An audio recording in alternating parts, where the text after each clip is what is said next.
Hello guys! Welcome back to my channel. A channel that discusses very dramatic movie stories, guys.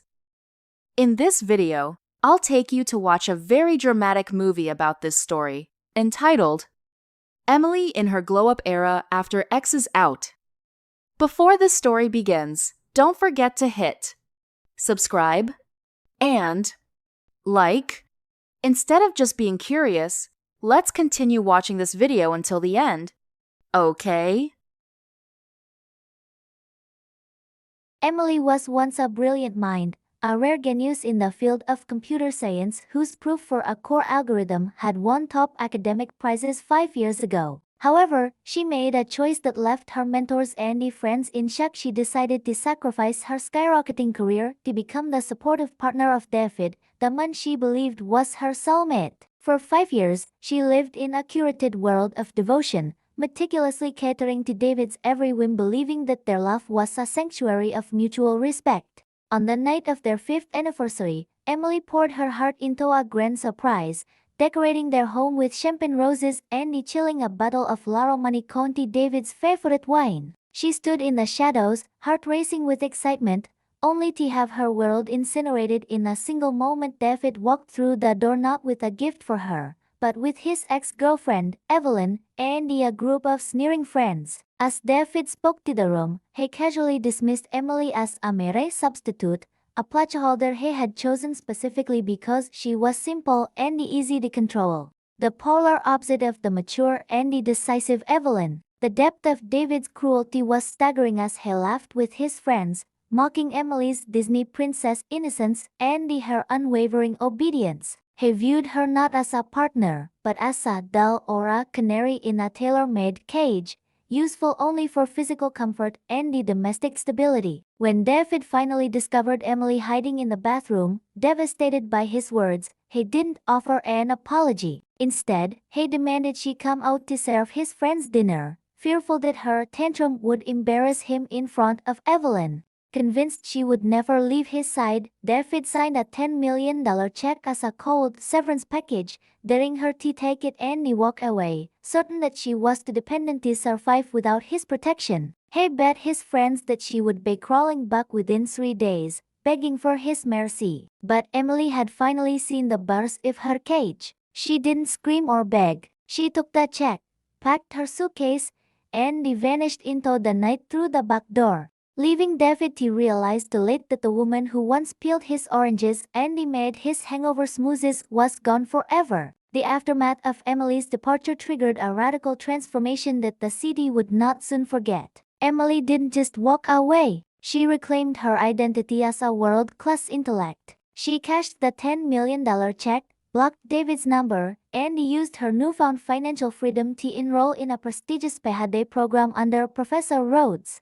She cut her long, youthful hair into an elegant, powerful style, signaling the end of her childhood fantasy era and the beginning of her reign as a leader in her field. With the help of Daniel Williams, a Turing Award recipient, she returned to the academic spotlight with a charisma that commanded every room she entered. Meanwhile, David's life began to rot in the absence of Emily's care. He found himself unable to function, missing the complex vegetable juices she brewed at Pukul 6 am to aid his digestion and the silent grace she brought to his home. The climax arrived on campus, where David saw a woman who radiated such immense power and elegance that he barely recognized her as the simple girl he had once discarded. Emily had outplayed him, turning his severance into her sovereignty, proving that a genius doesn't need a knight, she needs a legacy. The morning air in the city felt crisp and unforgiving as David woke up in his expansive, empty mansion. For 5 long years, his mornings had begun with a gentle touch and the soft hum of Emily moving gracefully through the kitchen.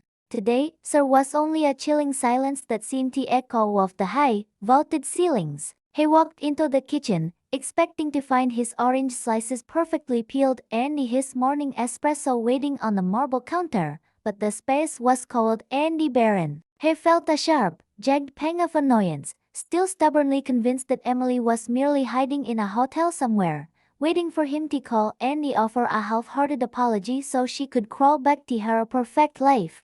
He checked his phone every few minutes, expecting a barrage of desperate text messages or missed calls, but the screen remained blank, an indifferent black mirror. His ego refused to acknowledge the hollow ache growing in his chest, so he dismissed it as mere hunger. He tried to peel an orange himself, but the juice sprayed into his eyes and the skin clung stubbornly to the fruit, a messy, frustrating reminder of the domestic perfection he had taken for granted for half a decade.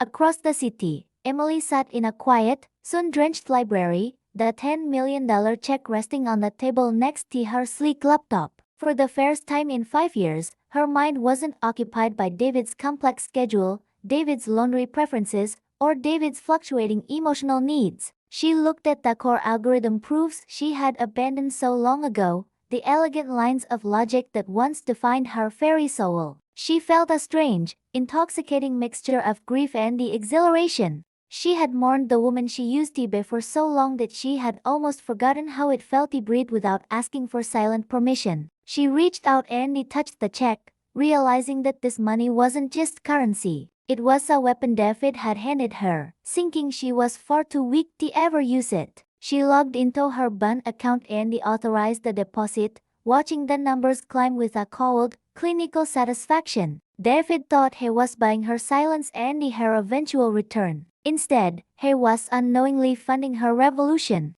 She pulled up the application for Professor Rhodes' program, her fingers hovering over the keyboard as she prepared to reintroduce herself to a world she had nearly left behind for a ghost of a man. At David's corporate office, the atmosphere was thick with a tension that even the most junior clerks could feel. His assistant, Maria, entered his glass-walled sanctuary with a stack of urgent reports, but David didn't even bother to look at them. He was staring out the window at the skyline, wondering why his canary hadn't started singing her song of apology yet. "Where are the hangover smoothies, Maria?" he snapped, his voice rough and gravelly from the previous night's heavy drinking with Evelyn. Maria hesitated, her eyes full of a hidden, sharp pity that David was too blind to see. Sir, Emily was the only one who knew the recipe. She said it was a specific, scientifically balanced ratio of greens and the digestive aids that she researched specifically for your stomach ulcers. No one else in the house knows how to make it. David let out a jagged,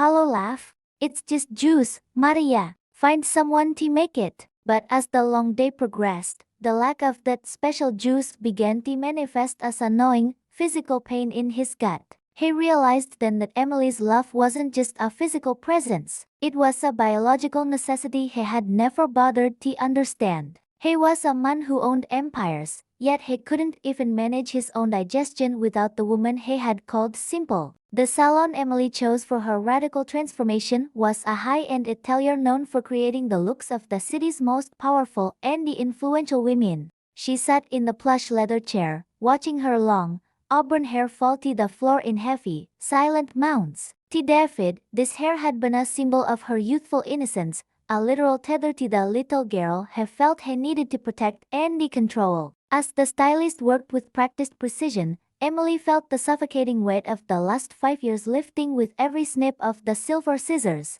She opted for a sharp, architectural Baba style that demanded immediate respect rather than protection. When the stylist finally finished, Emily looked in the mirror and saw a total stranger staring back at her. This woman didn't have puppy dog eyes or a hesitant, pleading smile. She had the sharp, calculating gaze of a woman who knew the complexity of a core algorithm and the utter simplicity of a man's greed. "Do you like it?" the stylist asked, sensing the shift in the room's energy. Emily traced the sharp, clean line of her new jawline and smiled. "No more," she replied, her voice steady and resonant. "I love it. It looks like someone who is finally, perfectly awake."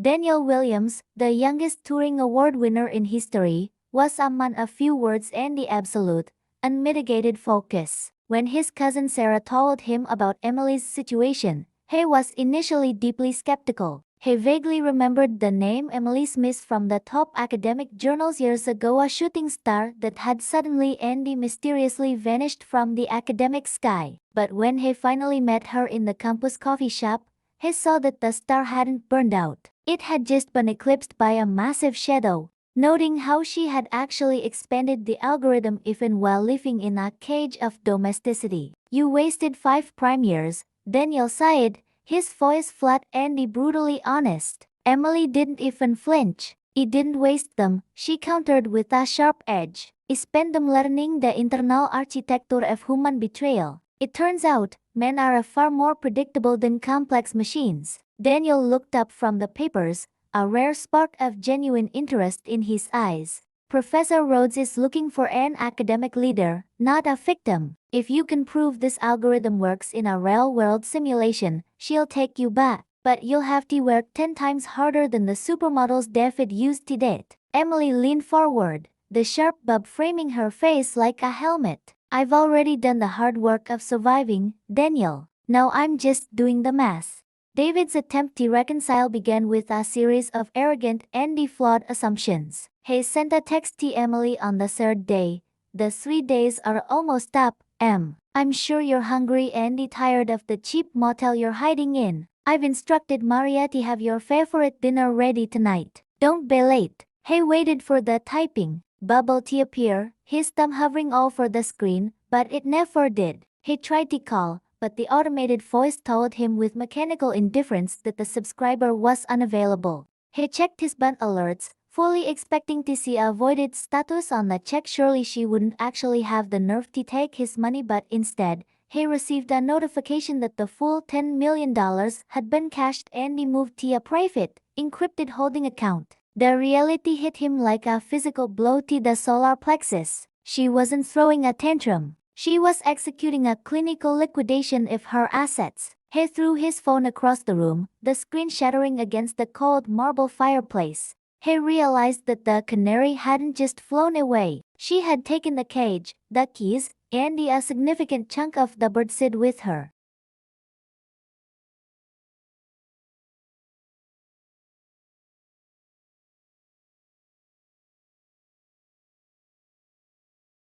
She spent her first night in her new apartment, a minimalist, glass-walled space overlooking the university surrounded by glowing monitors and decluttered whiteboards. She wasn't thinking about David or the moves he was making with Evelyn. She was thinking about the transition from a stand-in to a standard. She worked until the sun rose over the skyline, her mind functioning like a supercomputer of strategic strikes and logic gates. Every line of code she wrote was a final nail in the coffin of her past. She realized that David had never actually loved her. He had only loved the silence and the convenience she provided. He had loved the fact that she was a secret genius who chose to be a shadow in his light. But as she watched the simulation run successfully on her screen, the results grin across the board, Emily knew that her days of living in the shadows were officially over. She was the light now, and she was about to blind everyone who had ever dared to look down on her. Evelyn, the mature and decisive woman David had used to humiliate Emily, was finding the reality of her return to be quite different and far less glamorous than she imagined. She sat in David's living room, sipping the expensive wine Emily had bought, but the atmosphere felt stagnant and forced. David was perpetually distracted, constantly checking his watch and snapping at the domestic staff for the smallest mistakes. Without Emily there to maintain the perfect harbor of domestic bliss, the house felt like a cold, echoing museum. Evelyn noticed that David didn't look at her with the same admiration anymore. He looked at her with a desperate, unspoken comparison. He missed the hand-peeled oranges. He missed the quiet. He missed the way Emily would listen to his corporate problems without offering advice he didn't want to hear. Evelyn realized with a sinking feeling that David didn't want a partner. He wanted a servant who looked like a socialite. "You're thinking about her," Evelyn sighed, setting her glass down with a sharp, final clack. David looked at her, his eyes hollow and weary. "I'm thinking about why she took the money, Evelyn. It wasn't in the script he wrote for her." The first day of the PhD orientation at the university was a high-stakes theater of intellect. Professor Rhodes, a woman of legendary severity and brilliance, stood at the podium, looking out at the hundreds of applicants who had failed to make the chute. "Excellence is not a temporary state or a lucky break," she began, her voice echoing through the vaulted stone hall. "It is a commitment to the truth, even when the truth is painful and unpopular." She paused, her eyes landing on the woman sitting in the front row, a woman with a sharp bob and a presence that seemed to vibrate with sheer intellect. 5 years ago, I lost a student to the vanity of a man, Rhodes continued, her voice dropping an octave. I thought she was a casualty of the heart, but she returned to my office yesterday with a proof that makes the current Turing recipients look like schoolchildren playing in the dirt. The room went dead silent as Emily stood up.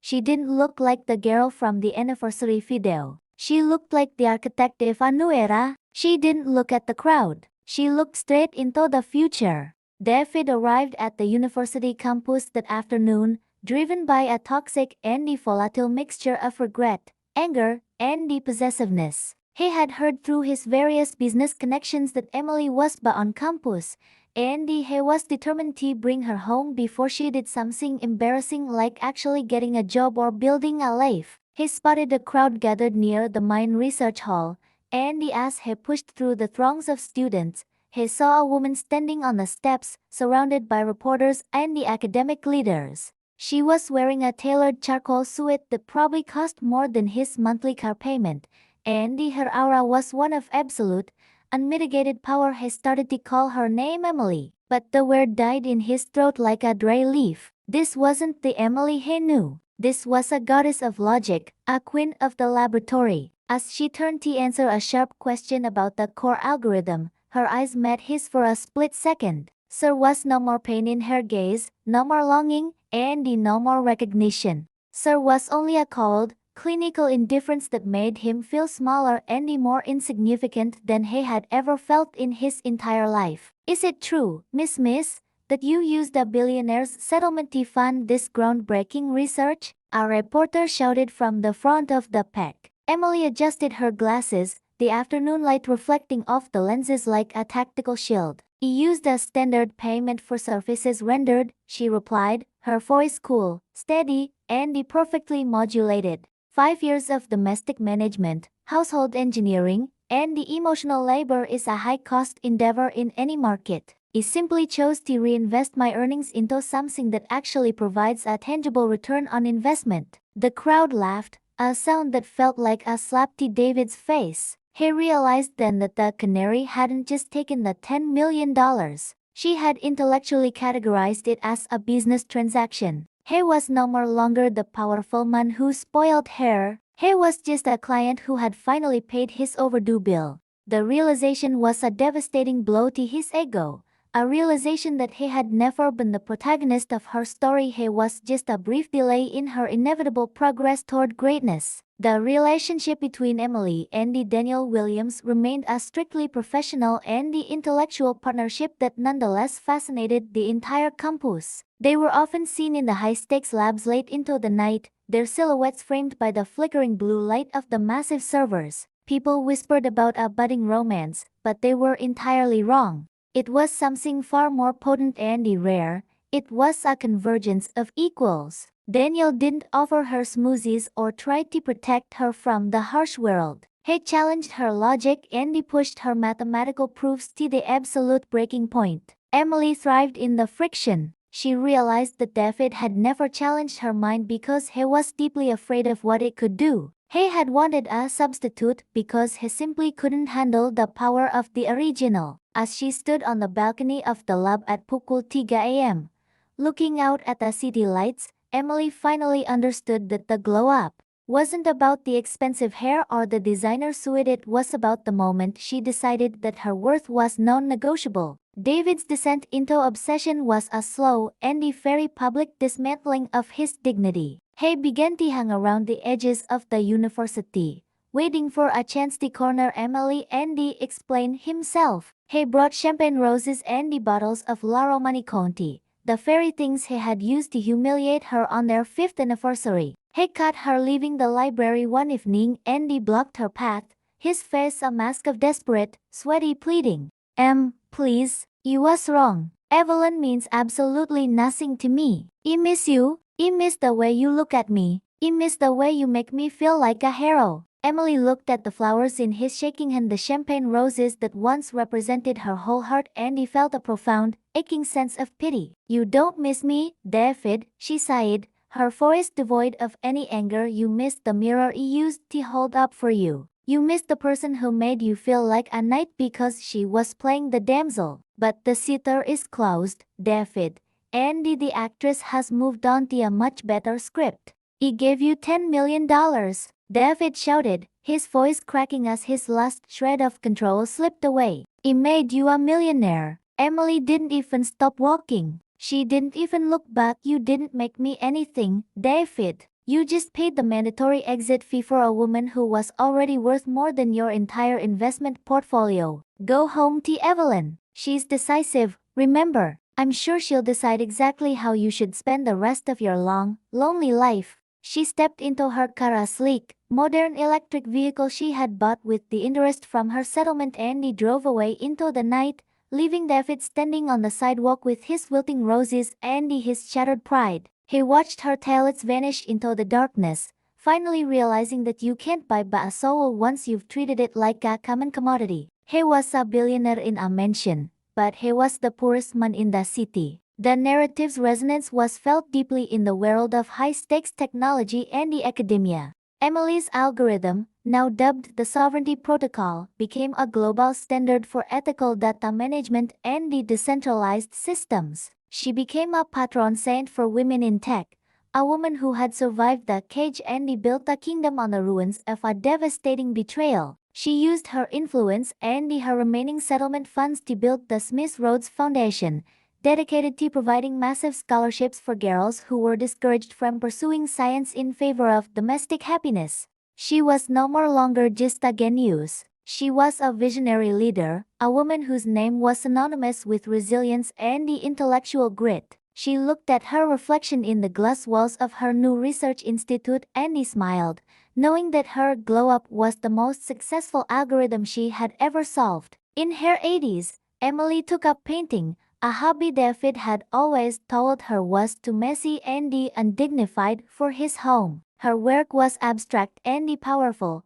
often using shades of shimmering gold and deep, bruised red to depict the transition from shadow into brilliant light. She called her most famous series The Golden Freedom, a direct nod to the day she decided that her own life was worth more than a man's approval. Her art was celebrated in galleries around the world, not because of her name, but because of the raw, emotional truth it conveyed to everyone who had ever felt trapped. It was a final, creative expression of her resilience, a way to show the world that even the deepest scars can be transformed into something enduring and beautiful. She was an artist of life as much as an artist of the code, leaving a legacy that was both logical and profound. Emily's final project before her passing was the creation of a national archive for the history of women in science. She wanted to ensure that the invisible women of the past would have their stories preserved for all of eternity. She spent her final days working in the quiet archives alongside Daniel, often being the one to make the call to a young girl in a small town to tell her that her dream was valid and fully funded. It was a poignant, beautiful way to end a life that had started in the cold, transactional shadows of a stand-in relationship. She realized that the greatest wealth she had ever possessed wasn't the $10 million, but the memories she had built once she was finally free to be herself. She was Emily, and she was home. The internal architecture of the city's social elite was permanently altered by the Emily Smith effect. Arrogance was no longer a fashionable trait among the wealthy, as the story of David's hollow life and Emily's meteoric rise became a cautionary tale that parents told their children about the dangers of pride and the value of true partners. People began to look at their staff, their partners, and the invisible people in their lives with a new sense of respect, wondering if they, too, might be harboring a queen or a hidden genius. Emily had not just won her own freedom. She had forced an entire society to confront its own prejudices and the shallow nature of its judgments. David's final days in the corporate world were spent in a windowless office in a mid-level industrial park, his name a punchline in the very boardrooms where he had once been a god. He lost his mansion, his cars, and his standing in the high society he so craved, as his lack of focus led to a series of disastrous business decisions. He spent his nights in a small apartment, watching Emily on television as she received the Nobel Prize, his eyes full of a bitter, impotent regret. He realized too late that he hadn't just lost a girlfriend. He had lost the only person who had ever truly seen him as a man, and not just a Cheo. His legacy was one of greed and betrayal, a hollow monument to a life spent chasing the wrong things. The Smith Rhodes legacy became a brand of its own, but its focus was entirely philanthropic. Emily used her influence to build the Algorithm of Hope, a network of shelters and vocational schools for women escaping domestic and economic abuse. She wanted to ensure that every invisible woman had a path back to her own dignity and a chance to build a life of her own choosing. She and Daniel donated a significant portion of their wealth to the foundation, turning their personal victory into a systemic movement for change. Emily was no longer just a scientist or a victim. She was a beacon of hope for millions who were still searching for the door to their own cage. As the years moved into a second decade, the story of the Champagne Roses became a part of the city's folklore, a reminder that the smallest act of cruelty can have ripples that change the world. Children would often search for gold and freeze in the parks, hoping to find their own good luck and their own path to a life well lived. The research institute itself was renamed the Emily Crossing, a symbol of the connection between the past and the future, and the power of a single soul to make a difference. Daniel would often walk through the gardens with Emily, their hands no longer busy with code but reaching for the sunlight. The visual memory of David and the roses fading into the background of Emily's life becomes absolute. We are left with the echoing footsteps of a woman who realized that her power was never something to be given away or granted by a man.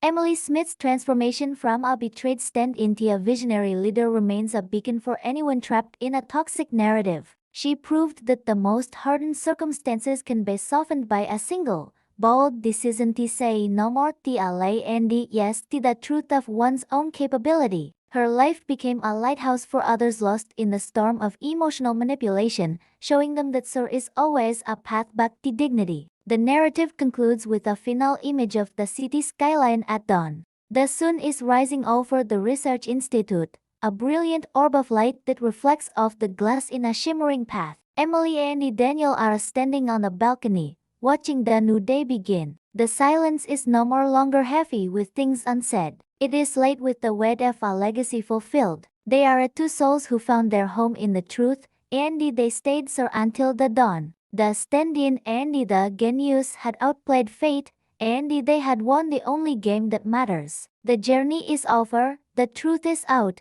and the love is forever. The aftermath of the David scandal wasn't just a personal victory for Emily. It was a systemic win for every woman who had ever been treated as a placeholder. The legal teams she funded worked tirelessly to pass the Emily Act, a comprehensive set of laws designed to protect domestic partners from financial sabotage and to provide a clear path for reclaiming their professional identities. The act was adopted by nearly every state, a legacy that ensured Emily's suffering would never be repeated in another mansion. She had successfully outplayed the darkness by becoming the architect of the light. The story of the Disney princess, as the socialites used to call her, became a legend that transcended the boundaries of time. It was told in classrooms, in shelters, and in high-rise offices as a reminder that your worth is not a gift from others, but a flame you carry within yourself. People would often look up at the Research Institute and feel a sense of strength,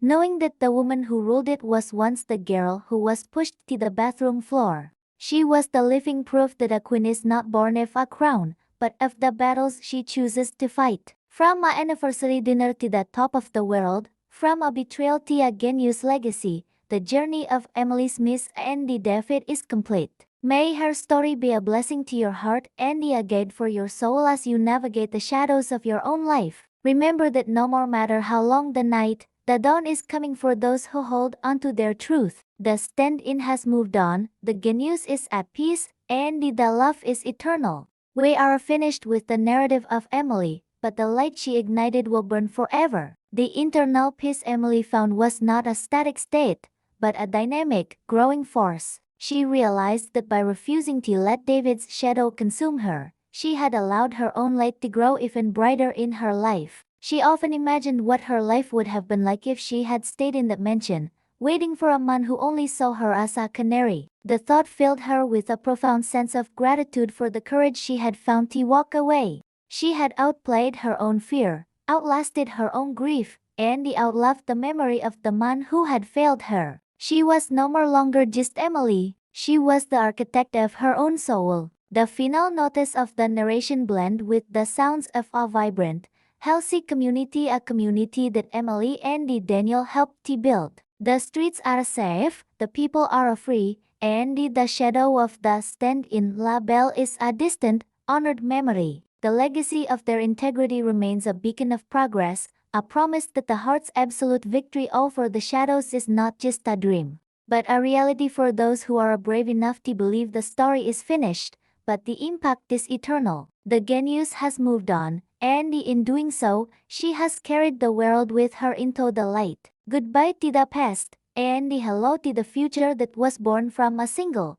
bold decision to love herself. The relationship between Emily and the university grew into something sacred. She wasn't just a professor. She was a mentor to thousands of girls who had been told their brains were second to their beauty. She taught them that an algorithm is just a way to find a path through a maze, and that life is the ultimate maze. She would often spend her lunch hours in the campus garden, the same place David used to wait for her, but she wasn't waiting for anyone anymore. She was exactly where she was supposed to be. Evelyn eventually left the city, realizing that her decisiveness was no more match for Emily's brilliance. She spent the rest of her life as a mid-level executive in a foreign firm, always wondering if she had been the villain in someone else's masterpiece. She never spoke to David again, and she never mentioned the name Emily Smith. She was a ghost of a past that had been thoroughly exorcised by the light of the present.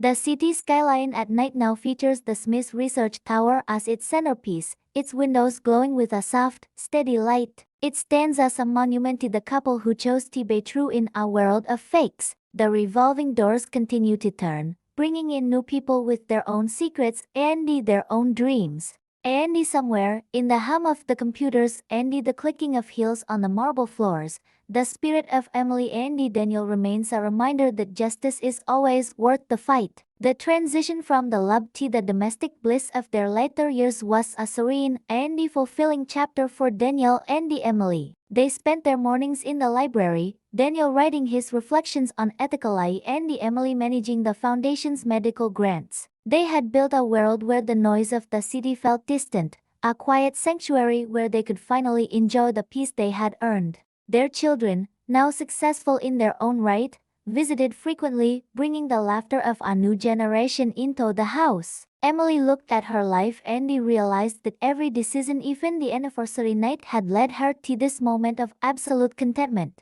Daniel's devotion to Emily never wavered, even as the decades added lines to his face and the silver to his hair. He was her silent guardian, the man who had outplayed the world to give her the life she had always deserved. He realized that his greatest achievement wasn't his Turing Award, but the trust and the love of the woman who had walked into a coffee shop with a folder full of proofs and a heart full of fire. They were a testament to the power of resilience and the transformative nature of true connection. The Emily and Daniel Foundation continued to flourish under the leadership of their eldest daughter, who possessed Emily's fierce spirit and Daniel's strategic mind. The foundation had become a global leader in social ethics, influencing policies in dozens of countries. Emily's influence was felt in every program, a persistent voice for the vulnerable that could not be silenced. She had turned her private pain into a public healing, a transformation that made every second of her struggle worth the cost. The name remained a beacon of hope for millions. The story of the core algorithm became a case study in universities and business schools, not for its math, but for its lessons in corporate social responsibility and ethical leadership. Daniel's memoir, The Shield of Logic, became an international bestseller, inspiring a new generation of leaders to know their worth and stand up for their dignity. He was no more longer just a scientist. He was a global icon of empowerment. His face was a symbol of the strength that comes from truth, a man who had walked through the fire and come out on the other side with a heart of gold. Even in his 90s, Daniel's energy was seemingly boundless. He remained active in the foundation, often visiting the clinics and the schools he had helped build. He would sit with the people and listen to their stories, his eyes full of the same empathy that had saved his own soul. He was the patriarch of a new kind of dynasty, one built on character, not just capital. He was a man who had lived 1,000 lives in one, and he was satisfied with every single one of them. He knew that his legacy wasn't the buildings or the money, but the lives he had changed. When Daniel eventually passed away, he died peacefully in his sleep, his final gaze fixed on the woman who had redefined his world. The city went into a week of mourning, but for Emily, the silence of the mansion was the only thing that mattered. She stayed in their home, surrounded by the memories of the man who had loved her so deeply. She was not afraid of the future, for she knew that the life they had built would sustain her until they were reunited. The magnificent genius was gone, but his honor remained the law of the land. Emily lived for several more years, a beloved figure in the city and a guiding light for her family. She saw her grandchildren grow into compassionate adults, and she saw the foundation reach new heights of global impact. She was at peace with her past, realizing that every shadow had been necessary to find the light. When her time finally came, she passed away with a smile on her face, her final gaze fixed on the gold-plated lighter on her nightstand, a symbol of the journey that had finally carried her home. The narrative's impact was particularly felt in the arts. A major film was produced based on Emily's life, starring an actress who had once worked as a lab assistant. The movie didn't focus on the glamour of the wells, but on the grime of the betrayal and the internal strength required to stay silent while being shamed.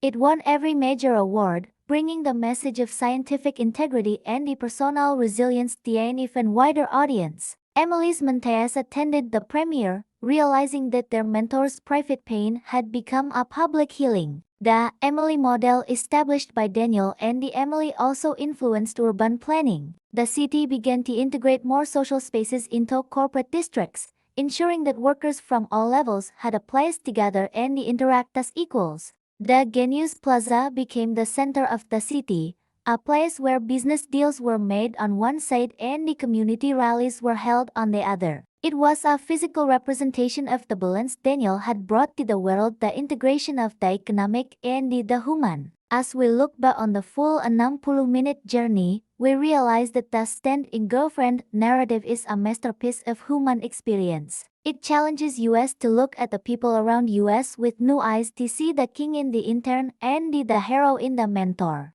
It is a call to action, to be the spark of truth in our own lives, and to never be afraid to strike a blow if it means finding the light. The journey is over, the truth is out, and the queen is finally at peace. Goodbye to the stand-in, and hello to the legend. The final credits roll offer the image of a single white rose blooming in the center of the Research Institute garden. The audio is the sound of a soft summer wind and the distant chime of the city bells. It is a sound of peace, of completion, and of a promise kept. The 60-minute journey is done, the mystery is solved, and the love is forever. We are finished. The aftermath of the stand-in revelation wasn't just a personal victory for Emily, it was a systemic win for every woman who had ever been treated as a commodity. The legal teams worked tirelessly to pass the Smith Act, a comprehensive set of laws designed to protect employees from administrative abuse and to provide a clear path for reporting corporate corruption without fear of retaliation.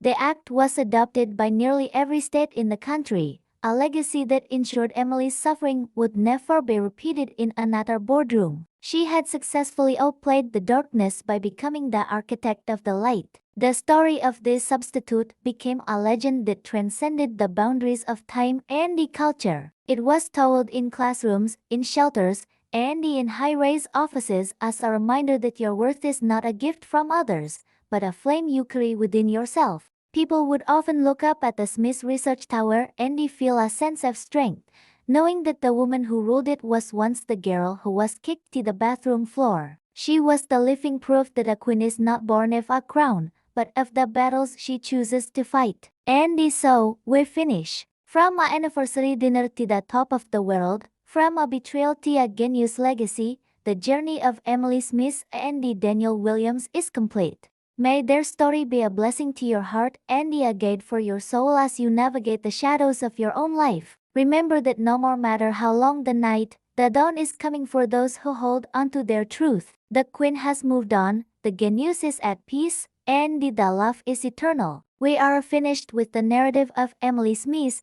but the light it ignited will burn forever. The visual memory of David and the roses fading into the background of history becomes absolute. We are left with the echoing footsteps of a woman who realized that her power was never something to be given away or granted by a man. Emily's transformation from a betrayed girlfriend to a visionary leader remains a beacon for anyone trapped in a toxic narrative. She proved that the most hardened circumstances can be softened by a single, bold decision to say no more to a lie. Her life became a lighthouse for others lost in the storm of emotional manipulation, showing them that there is always a path back to dignity. The internal architecture of the city's heart had shifted, moving from a rhythm of greed to a rhythm of intellectual integrity. The Research Institute expanded its reach, opening branches in the neighboring districts, all of them bearing the logo of a simple white rose entwined with a logic gate. Emily had outplayed the cynics who said the city would never change,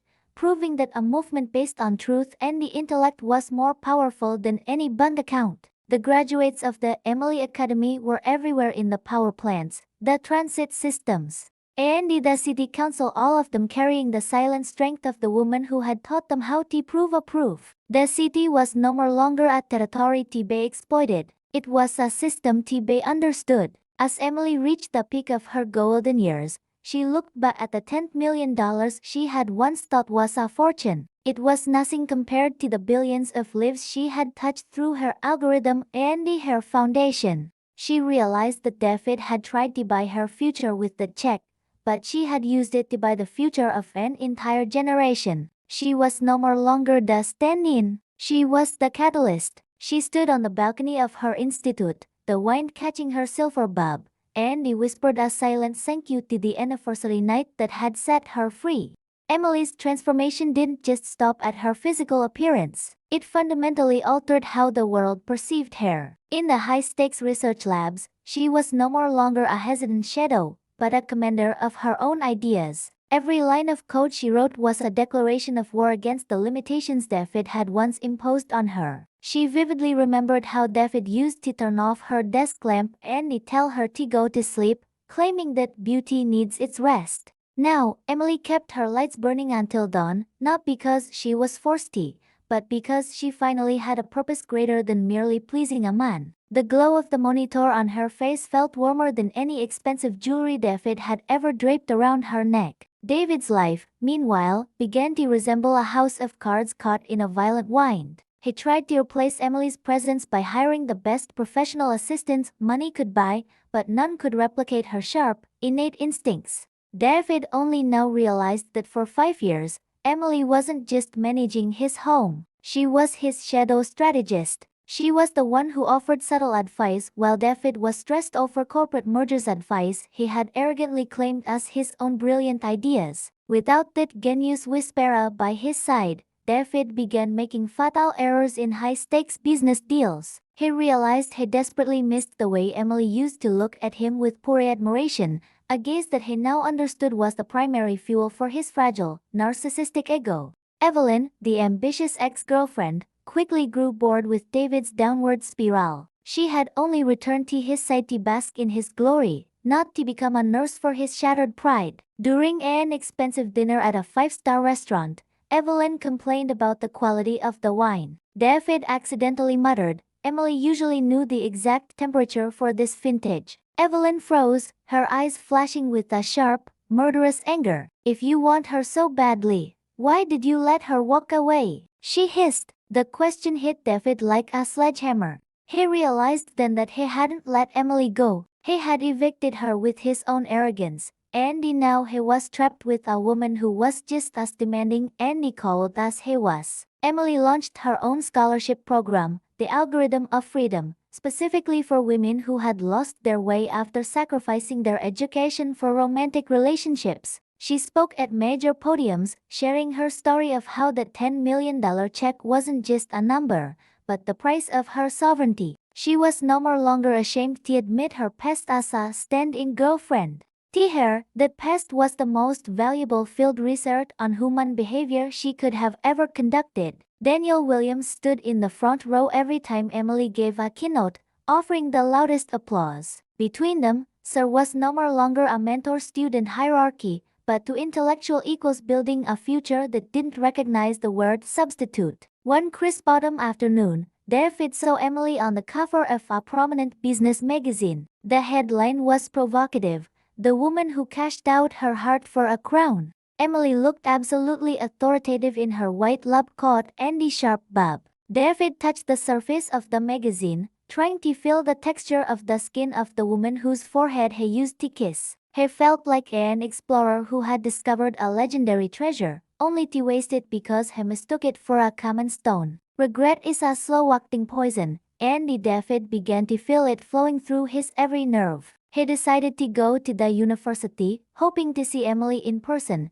just to verify that the woman in the magazine was truly his Emily. When David arrived on campus, he was greeted by crowds of students excitedly discussing Professor Smith's Emily's new title latest seminar. David entered the auditorium with his hat pulled low, trying to hide in the back row. On stage, Emily was explaining the future of artificial intelligence in language that was both poetic and mathematically precise. David was mesmerized. He never knew Emily could speak like that. At home, she was mostly quiet, listening to David's complaints. He realized he had silenced the most beautiful voice in the world for 5 years simply because he wanted to be the only one talking. Hot tears of shame began to well in the billionaire's eyes as he watched her shine without him. After the seminar ended, David tried to approach the backstage area. He ran into Daniel Williams, who was carrying a bouquet of white lilies, not the clit champagne roses David favored.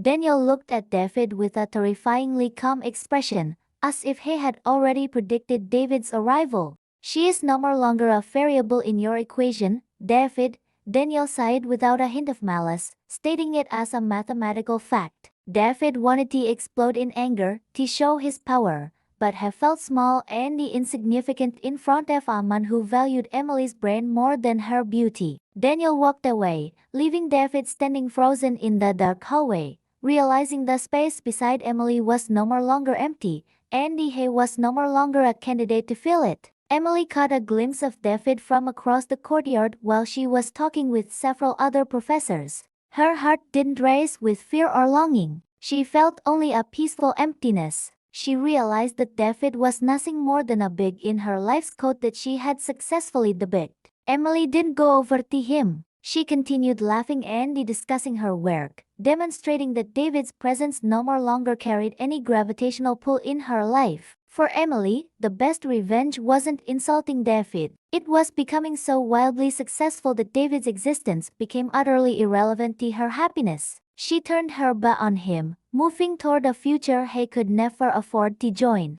That night, David returned to his mansion and fired all of his servants. He wanted to feel the loneliness that Emily must have felt when he left her alone to work late into the night. He tried to make a vegetable juice himself, following the fragments of memories of Emily standing in the kitchen at pukul 6 a.m. The result was bitter and undrinkable, much like his current life. He sat at the vast dining table, staring at the empty chair across from him where Emily used to sit with a patient, loving smile. He roared into the silence of his luxury home, realizing that $10 million was far too cheap a price for the angel he had betrayed. His empire was made of gold, but his soul was starving for the woman he had discarded. Emily's transformation reached its zenith when she received the Woman of the Year award for digital innovation. In her acceptance speech, she mentioned that every woman should have her own freedom fund so they are never trapped in a golden cage. Evelyn watched the broadcast from a small apartment abroad,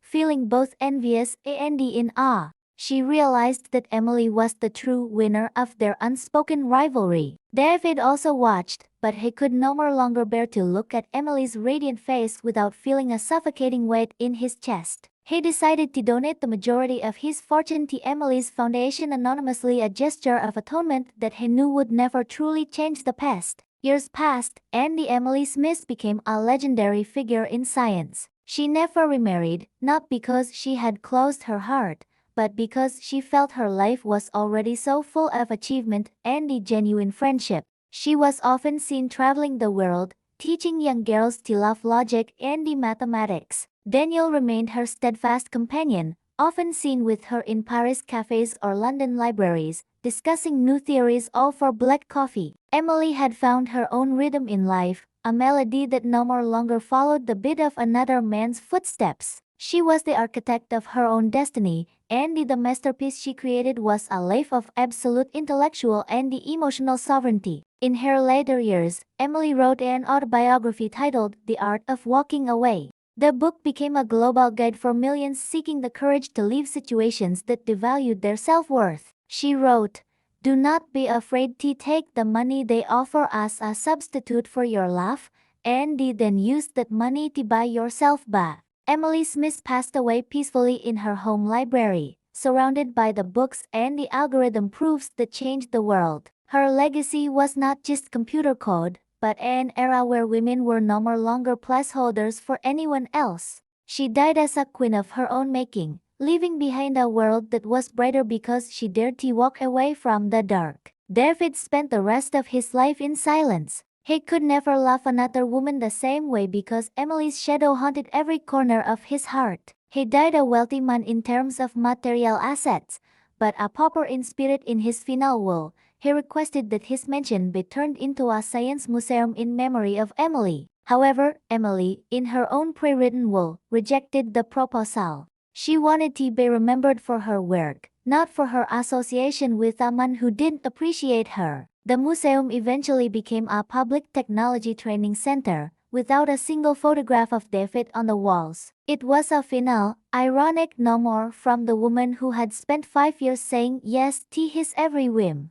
This narrative brings us to the conclusion that a person's value is not determined by how others treat them, but by how they treat themselves when the world is trying to tear them down. Emily proved that intelligence is the best weapon against betrayal. The light of her success now shines eternally, inspiring every soul who feels like a spare to rise up and become the leading character in their own life. Farewell to the dark past, and welcome to the golden freedom. Emily didn't just survive the fallout, she redesigned the atmosphere. Her story remains a testament to the fact that when you walk away from a toxic flame, you don't just find a new light, you become the sun. Imagine a final scene. A massive digital screen in the center of the city displays Emily Smith's profile as a pioneer of modern algorithms. Below the screen, a young girl holds a copy of Emily's book, staring at the sky with eyes full of hope. She has her hair cut short, mimicking Emily's signature style, and walks with confidence toward her school. The cycle of betrayal has been broken, replaced by a straight line of progress. Emily is gone, but her glow-up era will last forever in every step of every woman who dares to say, "Enough." The world is no more longer looking for substitutes. It is looking for the original, and Emily Smith showed us exactly how to find her. The internal architecture of the global academic environment now recognizes the Emily Protocol as the highest standard of integrity. Laboratories that were once dominated by male voices are now filled with a diversity of ideas and a spirit of equal collaboration. Emily broke down invisible walls, proving that a genius woman doesn't need protection, she needs a fair chance. Her influence reached even government policies regarding female education. David tried to bury Emily in the shadows, but he accidentally planted a seed that grew into a giant tree sheltering the entire world. The canopy of her legacy is vast, providing shade and safety for the generations of thinkers who followed in her resolute footsteps. Evelyn, in her final days as a visiting professor, often reflected on her encounter with Emily that day on campus. She realized that her past ambitions were shallow because they were centered solely on competing for men like David. She began teaching classes on leadership ethics, frequently using Emily's case anonymously as an example of extraordinary mental resilience. She finally found peace by admitting that Emily was a far greater woman than she had ever imagined. The old rivalry was now buried under stacks of much more meaningful scientific journals. Evelyn died with the realization that the It Girl title was meaningless compared to the It intellect that Emily had cultivated through fire and the logic. The investigation into the anonymous grants David had sent to Emily's foundation was eventually uncovered by an audit team years later. Emily, upon finding out, didn't return the money, but she didn't offer a word of thanks either. She instead used the entire fund to build the David Memorial Library for victims of narcissism, a brilliant and sarcastic move that showed she possessed a sharp sense of humor until the very end. She turned David's guilt into a resource to educate others so they wouldn't fall into the same trap. This was the final checkmate from the Queen of Algorithms.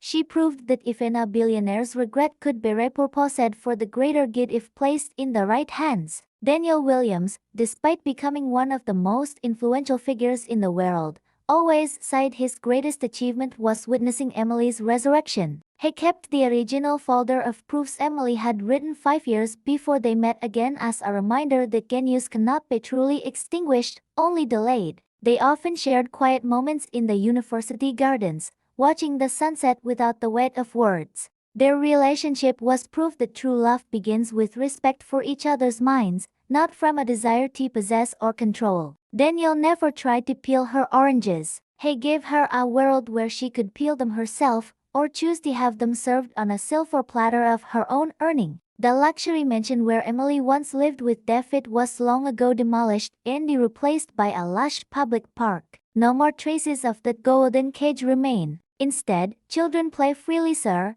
and the students sit on park benches working on their programming assignments. The place that was once a silent witness to humiliation has become the birthplace of new ideas. Emily often walked past it, breathing in the fresh air, and he smiled at the realization that true beauty is when we can transform the most painful places into something useful for the community. The soil that once held a cage now nurtures the roots of 1,000 different dreams, all flourishing in the light of Emily's lasting influence. In her 80s, Emily still possessed the same mental sharpness as when she first cracked her core algorithm. She frequently invited young students to her modest home just to drink tea and discuss theories. She never bragged about her wealth, instead always emphasizing the importance of financial independence for every individual. She often joked that $10 million is the best investment a stupid man ever made. Her laughter still sounded clear, a voice from a woman who had won the most difficult battle of her life,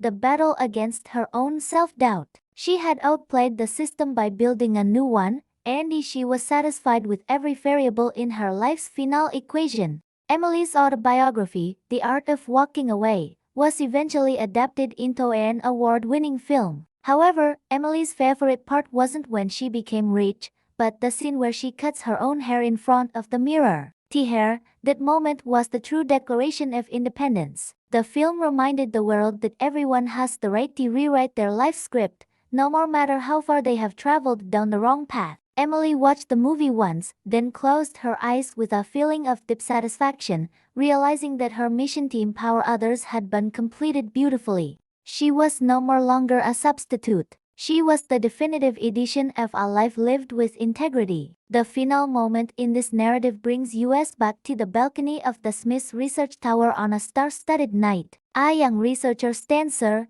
gazing at the glittering city below. She holds the pen Emily once used, feeling the weight of history in her hand. She knows she will never be a substitute for anyone because she stands on the shoulders of an intellectual giant who cleared the path for her. The night sky feels vast and full of possibilities, just like Emily Smith's mind when she first stepped out of David's mansion 50 years ago. The truth has won, and that light will never fade. The 60-minute journey ends where the logic begins, in the absolute sovereignty of a soul that knows its worth. We have followed Emily's journey from a dining room full of betrayal to the peak of the scientific world. We have seen how pain can be transformed into the fuel for extraordinary achievement. This story is not just about Emily. It is about all of us who have ever felt not enough, who have ever felt like the second choice. Emily Smith is a reminder that every one of us has an algorithm of courage within us, just waiting to be activated by one bold decision to say, I am valuable. The data is clear, The logic is sound, and the result is a life that can never be silenced or replaced. And so, the story of Emily Smith ends exactly where it belongs, in the hearts of everyone fighting to rise. The champagne roses have wilted, the expensive wine has been drunk, but the legacy of her freedom remains fresh forever. David, Evelyn, and the golden cage were only small footnotes in the grand ledger of her extraordinary life. From a girl who walked away in the darkness of night, she became the Donna Fanuera. Thank you for listening to this emotional 60-minute journey. Remember, when the world views you as a substitute, become the only one who cannot be replaced. Good night to the past, and welcome to the glorious tomorrow. The silence of the night at the Smith Research Tower has become a symbol of productive tranquility. On the top floor, there is a small room that is never locked, containing a collection of original algorithms handwritten by Emily. The room is called the Honesty Suite. Every researcher who feels stuck or lost often comes here just to sit and reflect. They aren't looking for technical answers, but for the spirit of a woman who dared to leave luxury for intellectual truth. Emily built more than just a building. She built a cathedral for free thought that will outlast time itself. One day, an art curator discovered an old painting at an antique auction. The painting depicted a woman staring at the sunrise with scissors in one hand and a suitcase in the other. In the bottom corner, a small dedication was written, "For the freedom that cannot be bought." The curator immediately realized it was Emily's lost personal work. The painting is now displayed in the National Gallery, serving as the main attraction for visitors wanting to understand the artistic side of the mathematical genius. The painting is the visual representation of her life's most courageous paragraphs. As time passed, David's name faded from the city's historical records, buried by achievements far more relevant. His company was eventually acquired by a consortium led by one of Emily's former scholarship recipients. It was a sweet final irony. The empire he once used to imprison Emily was now run by the values Emily had instilled. David died without leaving an heir, and his remaining fortune was automatically donated to cancer research institutions, as per state law due to the lack of a valid will. His life ended as a cautionary tale about the dangers of narcissism and the cost of undervaluing a soul. Emily always believed that life was a complex mathematical function where every variable had its impact. She often told her assistants, "Do not let others be the coefficients that determine your value." This principle she held firmly until her very last day on her desk. She left a small note that she hadn't yet sent to Daniel. "Thank you for being the conversation partner who never tried to solve my problems, but helped me find the solutions myself." That note is now framed in the Mayan laboratory as a reminder of the meaning of true partnership. Tonight, as we close this 60-minute narrative, we see Emily's shadow in every streetlight illuminating the darkness, in every keyboard click building the future, and in every breath of relief from a woman who has just decided to leave a toxic relationship. Emily Smith didn't just walk away, she ran toward her brightest destiny. She is the proof that a true glow-up doesn't happen in front of a mirror, but inside a soul that finally recognizes its own price. The journey of the stand-in girlfriend is finished, and welcome to the Eternal Queen. This story has taken us across the boundaries of emotion, from deep despair to the sweetest victory. We have learned that it is never too late to start over, and no more check is too large to hold a soul hungry for dignity. Emily Smith has closed her book, but her story will continue to echo in every algorithm of life that we write ourselves. Be brave, be a genius, and most importantly, be yourself. This narrative ends here, under the same sky Emily witnessed when she first chose freedom above all else. In the distance, the sound of steady footsteps echoes on the sidewalk. A young woman steps out of a skyscraper, holding her first business check. She smiles, looking straight ahead, and not once does she look back toward her former boss who is still trying to call her. Inside her bag is a copy of Emily's book, worn out from frequent reading. The relay of courage has been passed.